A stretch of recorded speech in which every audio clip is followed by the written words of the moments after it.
વિભાગ અને સરકારી શાળાઓની સ્થિતિને લઈને કોંગ્રેસના પ્રવક્તા મનીષ દોશીએ નિવેદન આપ્યું છે। મનીષ દોશીએ જણાવ્યું છે કે રાજ્યમાં માધ્યમિક શાળાઓ ડ્રોપઆઉટ રેટ અત્યંત ચિંતાનો વિષય બન્યો છે, જેમાં ગુજરાત 27.6% ડ્રોપઆઉટ રેટ સાથે સમગ્ર દેશમાં અવ્વલ નંબરે છે। કોંગ્રેસ પ્રવક્તાએ ગંભીર આક્ષેપો કરતા કહ્યું કે રાજ્યની સરકારી શાળાઓમાં હાલમાં 42,000 જેટલા વર્ગખંડોની મોટી ઘટ છે। સરકાર આગામી સમયમાં 5,612 જેટલી સરકારી શાળાઓ બંધ કરવા જઈ રહી છે।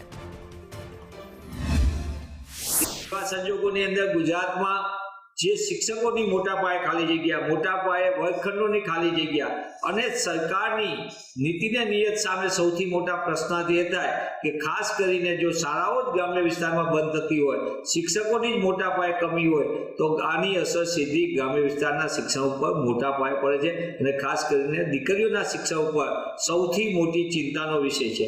ગુજરાતમાં 27.6% ડ્રોપઆઉટ રેટ સાથે ગુજરાત દેશમાં અવ્વલ ઉપર છે। Out of children in school એ પણ મોટા પાયે સંખ્યા એટલે કે દેશમાં એ અવ્વલ નંબર ઉપર છે। મોટા પાયે શિક્ષકોની પ્રવેશોત્સવની મોટા પાયે જાહેરાતો થાય અને બીજી બાજુ શિક્ષકોનું શિક્ષણ લેતા બાળકોની સંખ્યા ચાલુ શાળા દરમિયાન જ ગાયબ થઈ જાય બાળકો, એ પણ મોટા પાયે ચિંતાનો વિષય છે।